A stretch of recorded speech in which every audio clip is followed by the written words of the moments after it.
Hello, and welcome back to another episode of Thespians, the podcast where we talk about all things theater and literature. And today we have a very special guest, the very first writer to be on the podcast who isn't a playwright or a screenwriter, Matthew Johnson. But before we dive in, remember to like, comment, subscribe, and as always, thanks for watching. And let's dive in. Matthew, how are you doing on this fine Sunday afternoon, man? I'm doing well. I mean, it's actually a nice day in California where it's not over 100 degrees, so I'm finally getting a little bit of relief. Well, I was going to say, because I went out to the mailbox earlier in my apartment complex, and it's quite a walk. And by the time I got to the mailbox, I was pretty much drenched from head to toe. So because like down here, like the humidity is like mad as hell. So it's like, oh yeah, you can't take two steps without being drenched in sweat. I will say this though, I am looking forward to fall because that's when you can get some relief. Plus, that's when all of the good festivals come out, and not to mention Halloween, which I'm guessing is a big holiday for you, right? Well, sometimes I just live in the middle of nowhere, so no one ever comes down. Yeah. Well, so you're just out there out in the boonies, just doing your own thing, right? Yep. I will set up my Halloween village for myself, and typically just and we are so very active at that time. Typically, because I also work for a theater company, and we also do shows in the early stages, as well as because I teach full time too. So we've got all these activities going on. So as well as being writing and publishing and all that works there, it's just a lot going on at that time. So I try to be festive with it, but sometimes some years we can, and some years we can't. Yeah, you just got to roll with the punches on that one. So so you did mention a few things, but the big one that stood out to me was when we were communicating was that you're a writer, and you also mentioned too that your main genres are fantasy and horror, right? Yes. Gotcha. So can you talk a little bit about how you got started in writing? What kind of prompted you to become a writer, and what kind of who are your influences, and who kind of make you think, what, I think I could do better than him?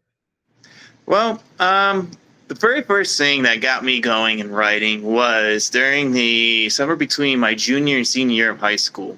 I would borrow this book from a friend of mine. It was called The Death and Life of Superman. I'm reading it, I'm like, this is a very interesting narrative here, because it wasn't just a comic book. It was actually a full novelization of it.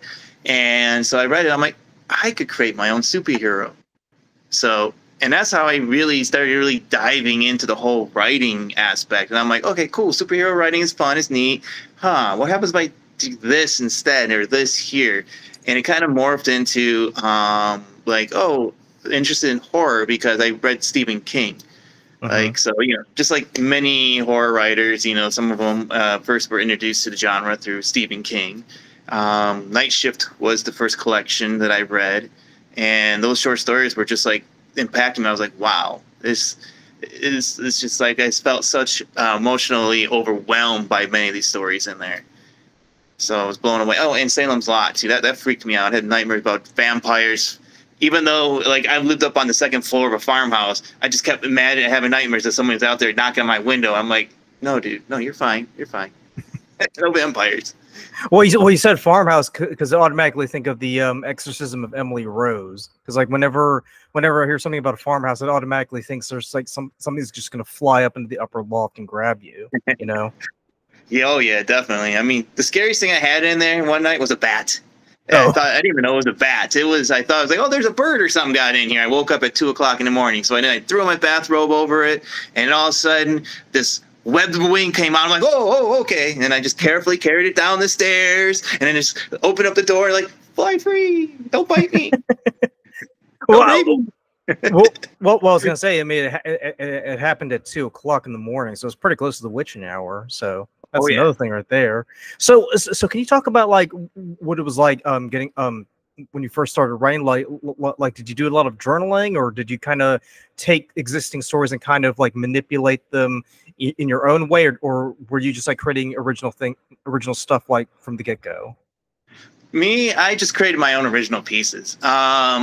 Basically, I'd work on some short stories. I mean, I'd take some like old poetry that I've read and be like, I took a John Keats poem, La Belle Dame sans Marseille, and I actually converted that into a short story with the prose, with the poetry ahead of each little prose sections there. And I thought that, for me, that was fascinating to do that experiment.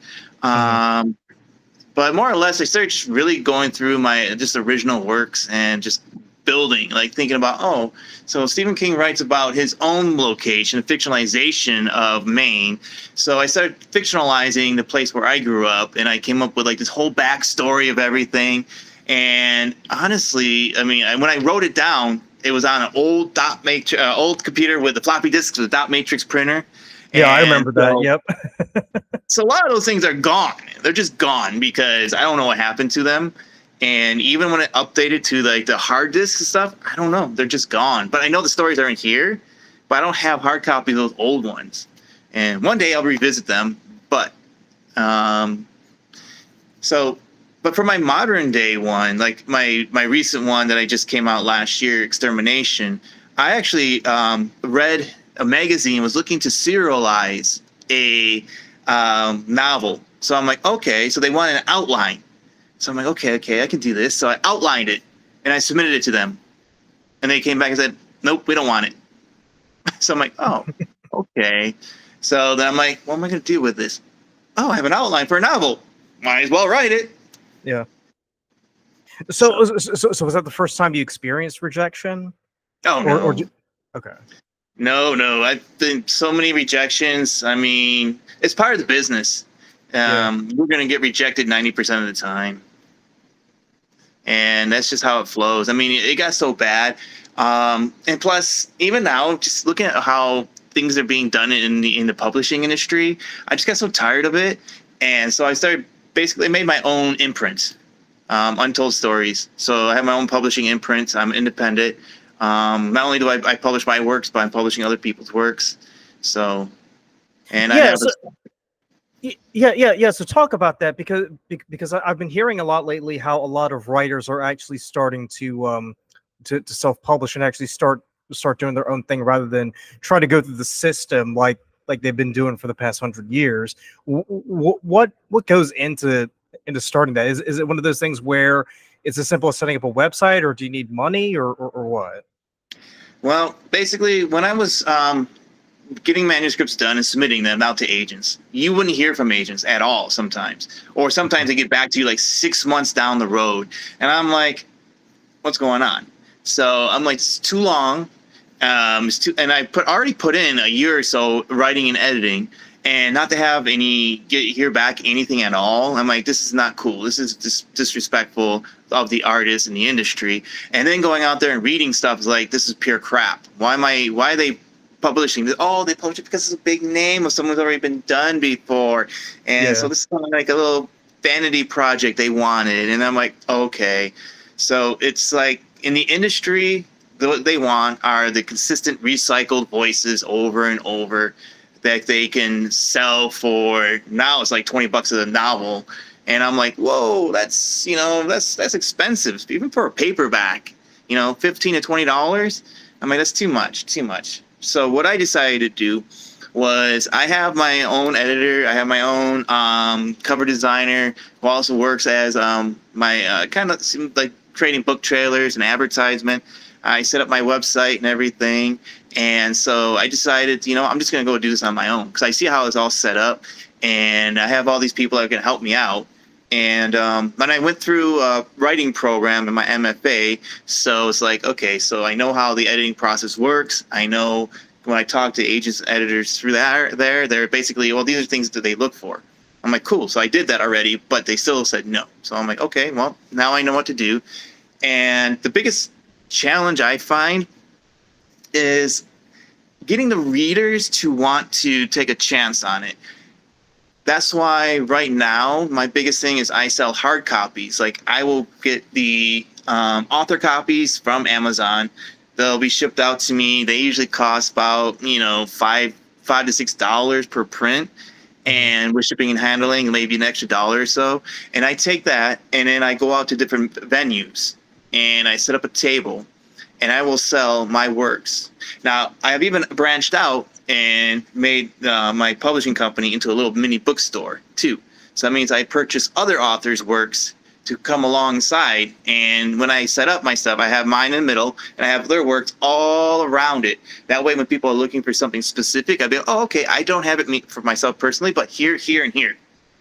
So I try to provide for readers, and for me, it's about, you know, giving readers what they want to read, to be satisfied. So that way they're not looking at the bookstores and be like, what is all this nonsense on the shelves? Half of it we've already read a million times. And so I like to provide new voices, new opportunities to say, here it is. Read this story. It's not just a rehash of garbage. So just for clarification, I mean, there's no agent involved, right? You've cut out the middleman altogether, and you're just okay. Yep.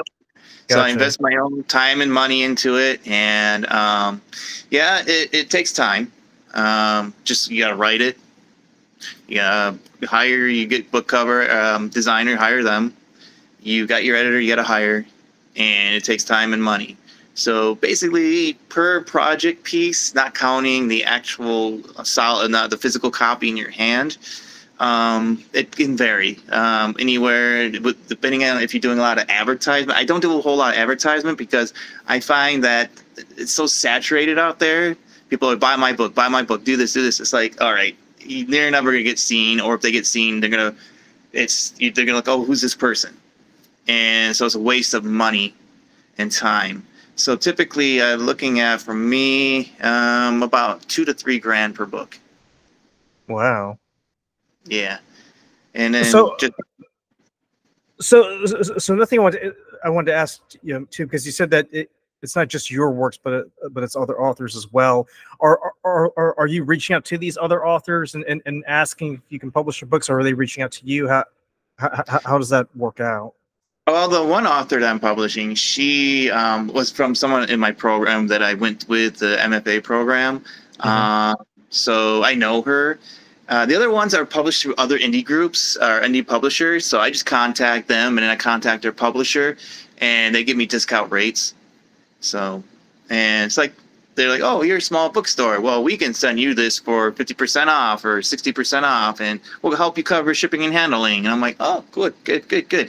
So I tend not to hold a whole lot of inventory. Just like typically, if I know the person, I'll be like, can I get like 2 copies of your works, of each of them? And that way, you know, I can see what sells and what doesn't. And it's hit and miss, because right now, some of them, like, I literally got a package in the mail, and the next day 2 of his books sold. And others, I've had them since February, and I'm still waiting. Wow. So, yeah, so it varies, and every venue is different, because I don't go just to book venues. I go to like different marketplaces where usually I'm the only one selling books, and people come in like, "Wow, this is cool. All right, you got this, cool. Oh, yeah," and then they'll talk about it. And interesting enough, one of my biggest sellers is my play, Wooing the Dragon. It's a fantasy one. They look at the cover and they're all like, "Huh." Like, yeah, it's an interesting cover, but this is a play. It has been produced. It was produced here in where I live, and in also in LA. So they're all like, and they buy it. I'm like, that's, wow. This is really crazy that they're buying the play, because usually I would think that, you know, buying plays and reading them is not something that people normally do. But right. This one seems to be huge still. I mean, every time I go to a place, I know I'll sell at least 2 or 3 copies minimum. And these aren't people who are planning on producing them. They just want to read them, right? They just read them. Yeah, wow. It's crazy. Yeah, and I even had another person, because what we do, like Shakespeare in the Park with our company, I sometimes take books with me. He comes back, he's like, I bought your play. I loved it. Do you have another one? I'm like, oh, okay. It's in the works. I got another one in the works. It's not done yet. So he's like, oh, well, when you have it, I want to know. I'm like, okay. I got you. So with these plays, like when you're writing them, do you write them with the intent of having them, you know, produced and performed, or do you just write them because you just feel like writing them? They're going to be performed. They will be produced. They will be performed. My first one was Lazarus Rising. That was written for a high school because it's got a huge cast, and it's dealing with family drama, but with zombies. So everybody comes in with their own issues, and the zombie apocalypse heightens it all and draws it out. And it obviously is a tragedy, and it was a really big hit because it was produced not once but twice. And the first time, we had some really good amount of audience members, which is good. But then we put on the second time. I'm like, okay, it's opening night. It's a Thursday night. It's not going to be so many people. And they just kept coming in, kept coming in, and kept coming in. The audience just kept showing up. We had to set more chairs and more chairs and more chairs. And I'm like, all right, that's good. So I just want to circle right back to the publishing part, and we'll get back to plays in a second. But but when you're publishing these books, are you necessarily making sure that they fit a certain genre, or do you just publish them because you like the author? Number one, they fit genre. Typically, it's like, I know one author, he writes primarily fantasy and sci-fi, but he also has like some mixed ones in there. So I'm like, okay, I like it, work. So I just get all of his stuff. And so he's got a lot of mixed ones. Others like, okay, I need something nonfiction. So I know you, let me bring your nonfiction book in, because people keep asking me, do you have nonfiction? I'm like, no, I don't. So now I have nonfiction. Now if they ask, I'm like, read this. And then other one I know is horror, so I knew that one perfectly. That would be great. Let me see. Other ones, yeah, typically they fit into the fantasy horror. Yeah. Okay. So they're mostly going to fall either within horror or fantasy, right? Yeah. They got to kind of match up with what I'm doing too. Gotcha. So jumping back into playwriting, so when you're writing a play, are you following the same thought process as what you're doing when you're writing a short story or a novel, or are you approaching it from a different angle altogether?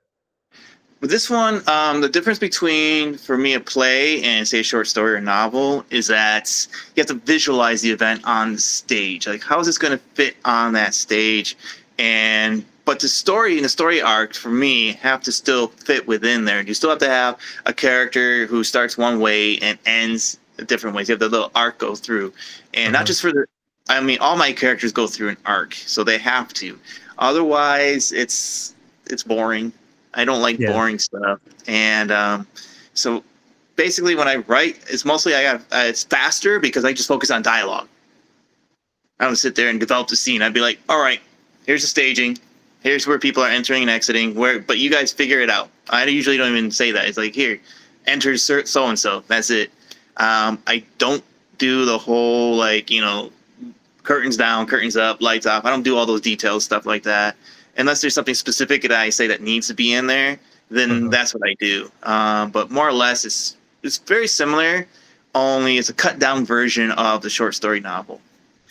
So would you say that process is a little bit easier because you can rely on stage managers or directors to kind of do the directing and scene setting for you? Yeah, they do. I mean, they'll take it and then they'll recreate the world, and sometimes in their image they'll add to it what they want to add to it to make it come alive and be more approachable to the audience.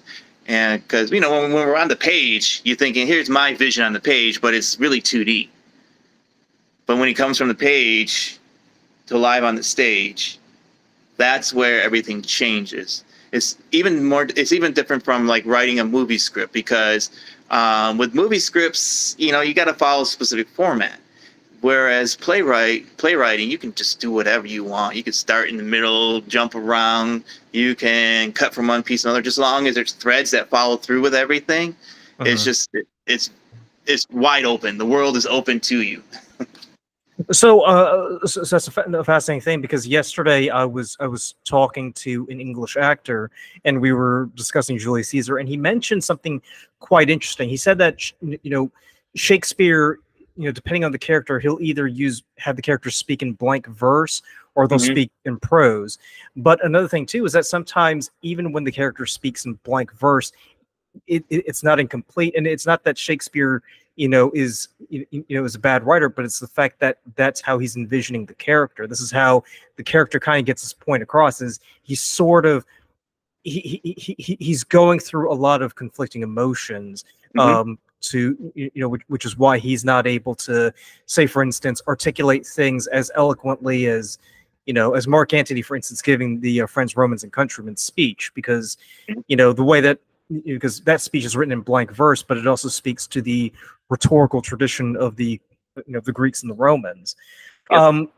So another thing I want to ask you too is, are there any works or writers that inform you as a playwright? Because obviously writing a play is is going to be quite different in not only style and substance, but also approach than like you said, writing a screenplay or a short story or a novel. I really, as a playwright, I don't have anyone that's a big influence on my material. I mean, I've seen a lot of different plays and I've read a bunch of them, but none of them are like, oh, this is someone that I want to emulate. For me, it's about telling my story in my way that I want to come across. Like my fantasy comedy piece, William the Dragon, is very much adult. So it will use like the F word and stuff in there. And people are like, whoa, that doesn't seem like it fits into the fantasy theme. I'm like, well, I guess you really don't read that much fantasy, because you need to go read Joe Abercrombie, okay? Or Mark Lawrence or any of these other people. Because that's basically, in fantasy, they use all sorts of language in there. So, it's... because people have this contrived idea that plays need to be this way or fantasy has to be the Tolkien way. And I'm like, no. Yeah. I personally grew up on C.S. Lewis, so I'm used to everything being in parentheses half the time. Yeah. I mean, you know what I mean? Because like he'll say something and then there's like something in parentheses and it's like, oh, okay, that's rather unique. I remember reading about Neil Gaiman saying that sort of inspired him to become a writer, because it's like, oh, I didn't know you could put parentheses in telling a story.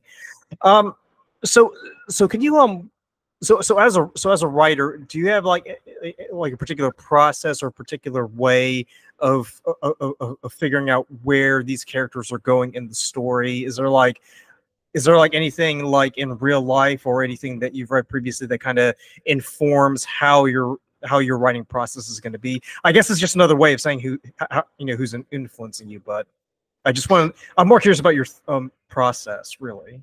Okay. Well, for me, story is about emotion. So an emotion will come to my mind, like, okay, so this is what somebody's going to feel along this way, because this event is going to happen. So this is how they might react to it.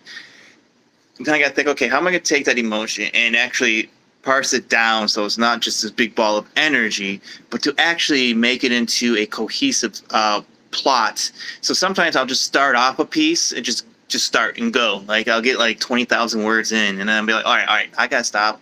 Now I gotta go back through and kind of outline what's going to happen next, and just kind of figure out, so where's the arc? What's happening here? What's the purpose? Where's the intent? Where's it going? And then when I start doing that, I break away from that mold anyway. I'm like, oh, okay, well, that event can't happen there because now this event happened. So it's like I try to keep it organic at the same time, have a vision. Typically, let me see. One Piece, like I have a series, and right now I'm writing the last book of the series. And I'm telling you that's hard, because you've already pre-established all this information beforehand. I'm like, oh, this would be cool. Oh, I can't. I already established this. So I can't go and break that and now make this happen because, I don't know, something new came along. No, I can't. You got to follow along similar, like what you got to follow your own rules. Right. Continuity, to use film speak. Yep. Continuity is huge. And what I find with a lot of authors, especially modern authors, they have what's called, they used to be the second book blues, but there's the third book blues, where they don't know how to end a book really well. Like I always get to the book and it's like they completely forget about establishing the character or even character motives, and I'm reading it, I'm like, this is all plot. This is all just people saying and doing things. They've lost the whole, purpose here. And there's no the character's flat. And they're just trying to reach a goal. And I don't like that when they're just trying to push to a goal. I like to see something like, oh, okay, so here is an obstacle. They overcame this obstacle. Here's something else. How they change? How are things different? How did they, because at the very first book we saw them, they're this way. Now we're this many books in, they got to be something different. They got to be changed in some way. And you typically in the trilogies, what I'm finding is in the third book, it's either A, they make so much, fluff it up so much by putting in details and stuff that side quests that are not relevant. And so we lose the whole purpose of the characters. The characters that we fell in love with the first few books are not the same. They're just a bunch of words on a page. Yeah, and that can be a bit tricky too, because you kind of run into that trap of how can I make this interesting? I feel like I'm losing them. You know what I mean? Yeah. Because and what frustrates me too is this fact that and I'm speaking more from like from a film and TV perspective, but but it could also apply to to novels as well. Is the fact that at the very beginning of the story, you get introduced to the characters and you love what they're doing and you're with them, all the way, Mm-hmm. but then something happens where it's like, you begin to wonder, well, what the heck is going on here? Like they did something that was so weird. Like by the time you get to the end of the story, it's completely different, and you walk away feeling like you've been cheated. I know. I know the most recent show I watched was season 4 of The Umbrella Academy. Oh, yeah, I haven't got to that yet. I was gonna say, like, I enjoyed the first 2 seasons, right? But like I walked away from that thinking, huh, this gives me flashbacks to season 8 of Game of Thrones. Because that's terrible. Because and I don't mean to spoil anything for you, Matt, and I won't. But what I will say this is that as a writer, you've got to fight the instinct of wanting to make things interesting because you think that will make the audience be more invested in it. But at the same time, it's like you also have to remember that that you don't want to take their interest for granted, because if they if you do one wrong thing, if the character says this instead of that, or if this occurs instead of that, then all of a sudden, all of the goodwill that's been invested over the past 2 books, for instance, that goes away. People walk away thinking, I can never trust you again. Yeah. So it's a fine line of how to, number one, keep the story fresh and interesting, but without making the characters so ridiculous or doing something that goes against what's already pre-established, like Daenerys there. I'm like, really? Like, that doesn't make sense to me. That's why I think George R.R. Martin is having a hard time finishing his series off. It's because he's painted himself in a corner where he's like, all right, so I've got these really interesting, amazing characters, but now they're acting like fools and clowns, and I can't have that. So I need to think about how to get them back on track. And I think that's where he got lost along the way. He's got so many point of view characters that I think he's lost the thread of some of them, and he needs to go back. And I mean, this is just my assumption. Whatever he's doing. I mean, he's making all that money, So, but my assumption is that he needs to just get back to the basics of the story and get the characters to where they need to be. Yeah, and I also think too, it's because of the fact that people are more familiar with Benioff and Weiss's version of Game of Thrones than George R.R. Martin's version of A Song of Ice and Fire. I mean, do you think those adaptations can do damage to to what an author's been trying to build? I think it has, because I've heard many people are like, well, even if he does complete the next few books out, they're not going to read them because they're just like, they're burnt out on the series. They're burnt out on the waiting, and they were just disappointed in the overall lack of care to attention in season 8. I mean, really, a Starbucks cup sitting there. I mean, you can't just go out there and clean that up. You're paying millions of dollars to these people, you know. I'd sit there before I'd be like, okay, before you show this to the audience, you need to show me the edits, so that way I make sure that everything's clean. But he didn't do that, and apparently, I don't know. I felt like sometimes I feel like the show grows bigger than the writer. Yeah. Well, what's also frustrating too is that they had 2 years to plan this out. But like when they finally aired it, it's like it was as if it was like it's the equivalent of a kid, you know, finishing his homework like an hour before class started. That's what it felt like. Yeah, definitely. And it's like you had all this back material to go from, and you wrote this, you created this, you cheated the audience with this by saying, oh, wouldn't it be great if we have this great twist? No, it's not. Just like with the whole Star Wars thing, it's like, no, that's not a good twist. That's not a twist. It's just a whole new story. Right. So in other words, you think it's just best to stick with what you know, right? Keep on the threads, keep it there. You don't have to give the audience what they expect, but at the same time, you don't want to go so far off the track that you're on a different story, different narrative, and a completely, like, the character, I didn't even recognize them at the end. It's like, I don't know what's happening. It was like watching a train wreck the last few episodes. It was like, so what's going to burn today? Okay. So Matt, are there any current projects that you're working on that you feel you're free to talk about, or are they under wraps, or what? Basically, right now, like I said, I'm trying to get editing this one novel. It's called "Throw the Bones." It's a ghost story that's written in their own voice. So basically, she's an African American author, and she's telling a ghost story using voodoo, and all that. And it's really amazing. So we're editing that, and that's going to be coming out in the fall. I'm really excited about that, and I'm finishing off my third book, because I had a novella before that, of a series called Transcendence, and that one's fun.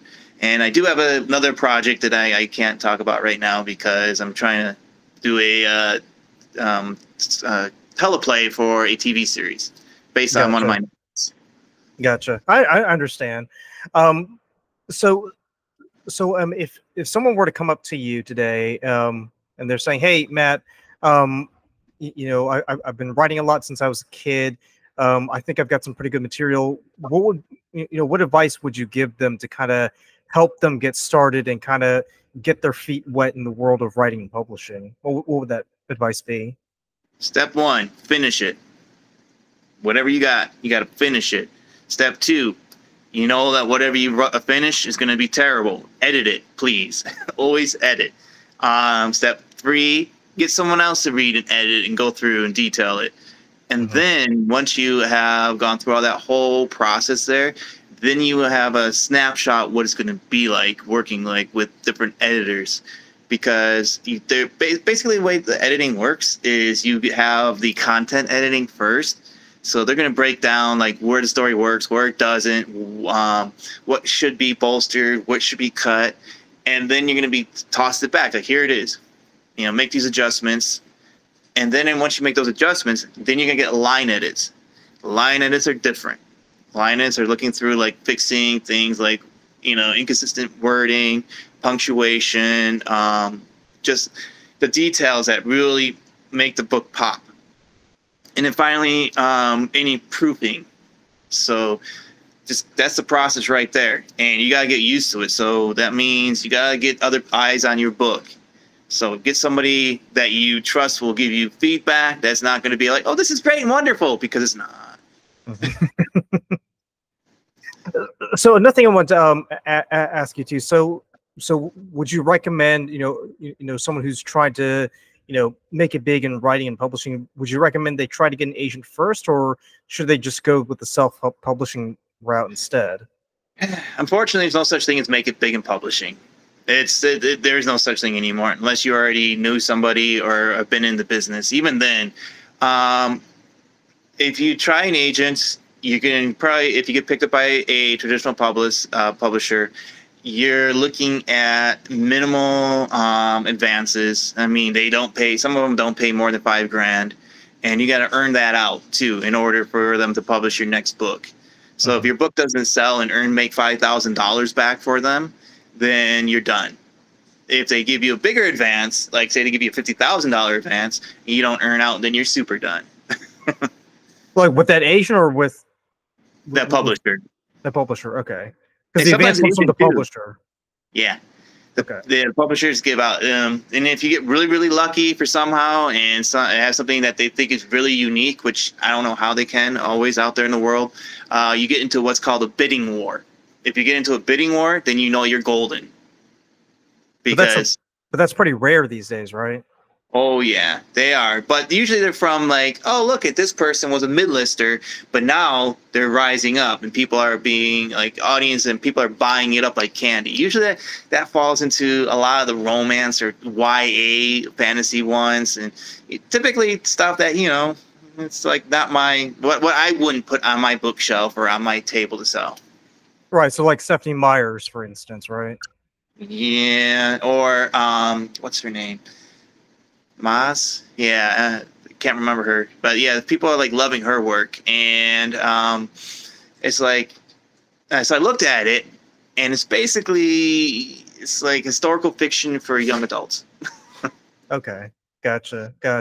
But so are advances like still a thing, or they're becoming less common these days? Publishers pay in advance. It's like I said, it varies. Sometimes it'll be, you know, $3,000, $5,000, $10,000, all the way up to whatever it could be 6 figures, depending on the author and depending on the series and the popularity. Like, let me try to think. There's several out there that still get it, but again, it's getting more and more rare. More people I'm seeing are turning towards indie publishing, because even self-publishing has such a negative stigma to it.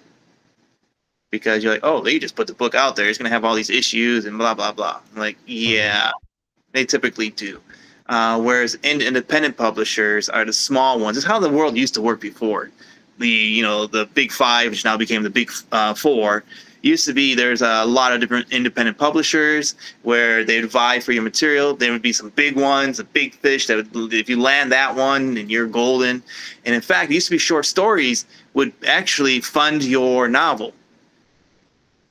So people would pay more for short stories. Yeah, because I watched that movie Wildcat recently with that bio about Flannery O'Connor, and there's this one scene where her mom's like, why are you publishing in these small time journals? And Flannery's like, well, you got to publish in them because that's how you establish yourself as a writer. Mm-hmm. And that's what I was always told, when I was younger, was that, you don't, unless you're really, really lucky, most people don't go to the big, that big level of publishing right away. They usually kind of have to chomp at the bits for a little bit with like these literary magazines for like a few years before they even try to, publish their first novel.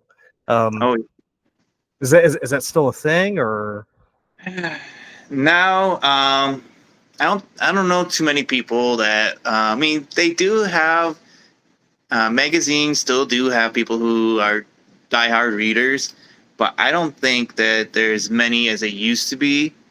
And it's harder to really get published in those, like the magazine of science fiction and fantasy. I mean, I've submitted there multiple times, and most of them are like, oh, thanks, anyway, bye. Or like I submitted this interesting. I submitted one story to the other one magazine, and they're all like, "Well, it made it to the final round. We like what we have, but we're gonna pass." So then I submitted it to an anthology. I got paid for the anthology. It was picked up and published. That magazine reviewed that anthology, read my story, and said this would have been a perfect fit for our magazine. Oh, the irony! And I'm like, yes. It would have been, but you lost out. that was like the perfect moment right there, huh? Oh, it was. I just had to laugh when I read that. I'm like, okay, all right, all right. So let me ask you this, and I do want to be respectful of your time, but I do want to ask you one last thing. Mhm. Are there any particular genres or any particular style that you feel like you would like to try your hand at next? Because you've done short stories, you've done novels, you've done plays. Where I mean, where do you go from here? Like, is there any other territory that kind of interests you at all? Basically, I'm just doing screenplay writing too. So I'm completing the circuit, I guess. I'm not into designing for graphic novels. I'm not into that. It doesn't catch my fancy or anything. I know some authors will be like, "Oh, I want to see how my work looks like in a graphic novel." I'm like, "Yeah, no, I'm good. I just want to make sure, just keep producing good stories with keep readers reading and keep them thinking and keep them engaged."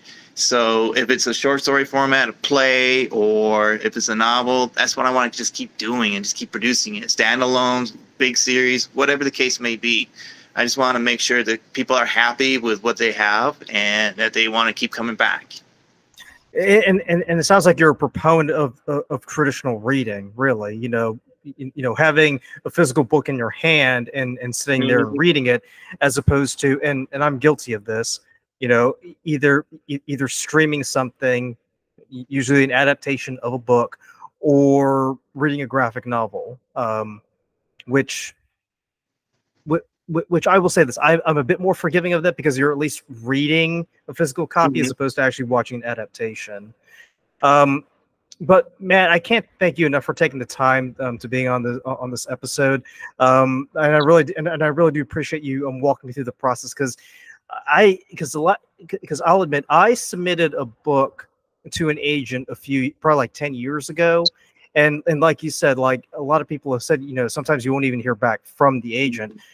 I heard back from them like probably like 2 weeks later, and they're like, "Dear Mr. Suwan, thank you so much for your interest, but unfortunately your work is not what we're looking for." So when you said that, I was like, I guess I'm sort of fortunate because I heard back from them in 2 weeks. You were, definitely. Yeah, 10 years ago, yeah, you would. Nowadays, who knows? Like, I heard back from one like 2 years later. I'm like, I forgot about you. And another thing too is because they're not the ones actually reading the work itself anyway. They've got someone else reading it, and you would think that they've got nothing better to do, but apparently they're taking all this time. Either they're getting a lot of submissions, or they're just not interested in their job and they're just dragging it out just to screw with you. Yeah, well, they get thousands upon thousands of submissions a day, and I know. Even if I were to open up my publishing company to the public, I'd probably have to I'd have to have like 5 different people going through the slush pile, and if they don't have, if the opening doesn't catch them, game over. Well, I must have done something right, because I got a response back within 2 weeks. That's good though. Yeah. But Matthew, I can't thank you enough for taking the time to be on the podcast. If people want to learn more about you, or if they want to follow your work, where can they go? I have a website. It's www.professorgrimdark.com. I have book trailers of my work on there. Same thing. You can find me under the same thing, Professor Grimdark, for Instagram and all. But I usually don't post so much on Instagram. But my works you can definitely see on the website, www.professorgrimdark.com. So and if they're interested in contacting you, they can go to that website as well, right? Yeah, definitely. I have a contact information. I get emails. I get a lot of spam emails, so I know it works. Yeah, because I know my email fell into the spam folder too. So. But Matthew, thank you so much for being on the podcast, and thank you everybody for taking the time to watch.